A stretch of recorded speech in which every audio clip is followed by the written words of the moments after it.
What are the 4 P's of marketing? Many of you must have been heard about or have been hearing about what are the 4 P's of marketing during your academic curriculum or in your day-to-day life. So the 4 P's of marketing are product, price, place, and promotion. So when we talk about product, it's not only the product or the tangible thing which we observe in marketing. There could be a service also. So here we are assuming that a service is also a product. So for a service company or say for an IT company, whatever service they provide is like a product for them. So it is like a product or slash service. So this is usually the value proposition or the offering which an organization is offering to the customer or to the society. Say I am a toy manufacturing company. I so my product would be toy because toy is a tangible thing which I'm carrying to the market or proposing to the market, and there are different value proposition attached to this product. However, if you take example of an IT company, the service which they offer for them is a product. Say an IT company is providing service to a US company and they have a 1 year contract. So this 1 year contract is like a service contract for them, and it's like a product for them where they market. So usually you see many companies putting across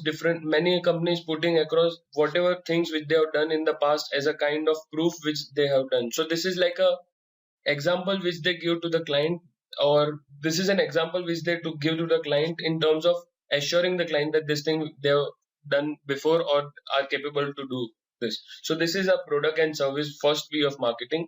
The second P is price. Price would be an important factor from an organization point of view. However, it would not be the same from customer point of view, because there would be different customer segment which would look into different attributes of a product, and price could be one of them. So, but however, from the organization point of view, it is a very important parameter or an attribute, because price is the only or price amongst all the 4 P is the only P which would get money to an organization. So after all business are looking for money and to take away healthy margins at the end of the day. So price is one of the important factor for any organization, and it has to be properly communicated to. And so there are different models of pricing as well. However, this is not under the scope of this course, but there are different pricing model, cost plus pricing model, value based pricing model. So these are different pricing models which the organization would follow and accordingly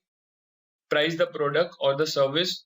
As we discussed earlier, product would be something tangible and the service would be something intangible. Then the third P would be the place. So place is something like where you are trying to put this product. So if I'm a toy based manufacturing company or a product company, I would be putting this product or marketing this product at different places, in a wholesale store or in a modern trade store or different places in a mall. So these are the different kind of places where I'm placing this product, and this is a place. It is also an important P of marketing because it helps in reaching the customer based on the place. So if I'm marketing this product in a mall, I'm targeting to a particular segment of customer. Vis-a-vis, if I'm placing this product on my website, I'm targeting a different set of customers. So based on this place, we define the customer segment we are targeting. Similarly, for a service-based company, the way they place their offerings, say on the website or on a newspaper ad or any website link, or so the way they place the offering or the service determines the class of segment they are targeting. And yes, there could be multiple segments which the organization would be desiring to target. So there are different places where this tangible or intangible product or services would be marketed. The last thing is the promotion. So you this is a very general term where we keep hearing about things like buy two get one free and something else. So this all falls under promotion, where we are trying to gather some amount of mind capture in the customer's mind, that my brand should be placed in the customer's mind based on this thing. So as soon as I hear something or some offers like buy two get one free or some lucrative offers, it entices me. So the customer is enticed with this offers or with this promotion, and this helps in reaching the organization's goal of creating a mind share in the customer's mind. So this is also an important P of marketing. So this 4 P's of marketing forms my major level of marketing communication or marketing activity which I do in order to reach my customer. However, there are several different attributes as well which contribute to marketing, but we could say that these are the broad four levels or broad four P's of marketing which we could look at. Now let's look at basics of marketing. So every marketer should understand these three things before he or she wants to market a particular product or a service in the market. Why does a customer need a product or a service? So we need to get into the in-depth analysis or the underlying need for the customer. So the first thing is need. Need is nothing but the state of deprivation. It could be physical, social, or individual. So my hunger is a need because I'm hungry, which would then convert into want and then demand. So my need is a state of deprivation, which say, for example, I'm hungry. Now what I wants is from that need state. So if I'm hungry, I would like to have a pizza. So this is pizza is my want, need is my hunger and want. Now demand is something which is backed by buying power. So having come to want, say that is I want pizza, now I demand that okay, I have this much buying power or I have this much money, so I would go probably for a pizza from Domino's, or if I am low on my budget, I will probably go for a pizza from Smoking Joe's. So this is where different demand come from different people, and this is how the hierarchy of it is determined. So if I'm a marketer or if I hold the position of a product manager, I would first look at what is the need. So if I'm a pizza owing company, I would first look at the need. So my need is a state of deprivation, which I, as we discussed, would be physical, social, or individual. So here in this case, say my need is hunger.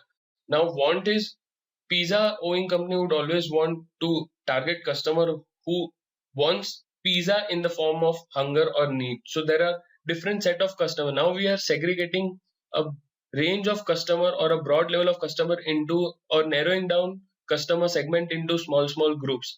Now once that customer segment is formed which wants pizza in the form of their need, now I further come down to the third level of segmentation or drill down where I want customers who can afford to buy pizza from me. This is how a segmentation technique or a marketing technique is designed, and I would accordingly target only those customers because has been a research, and because most of my marketing money goes out in reaching out to customers who would never come out to me. So this is a very important hierarchical structure which everyone should keep in mind while designing a marketing strategy or marketing plan, because you should always look to target only people whom you think or have a probability that they would at least come to you when you launch a product or when you go with your service offering in the market. So this should be kept in mind while designing any marketing strategy, and we'll further see further in the course where we go that how marketing or how analytics would help you in determining the right segments and targeting these segments with appropriate offer or say promotions. So now we'll be talking till now we have only been talking about a product or a service, a tangible or an intangible.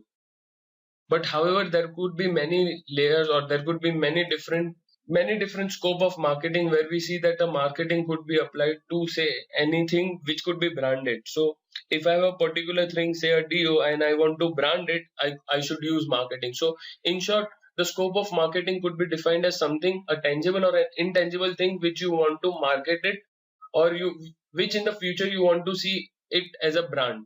So say a good can be a product where we are saying that my toy or my say a bottle should become a brand from a particular company. So Bisleri is something like a brand. Then I would look at services. So and if you take any IT company, the services they provide.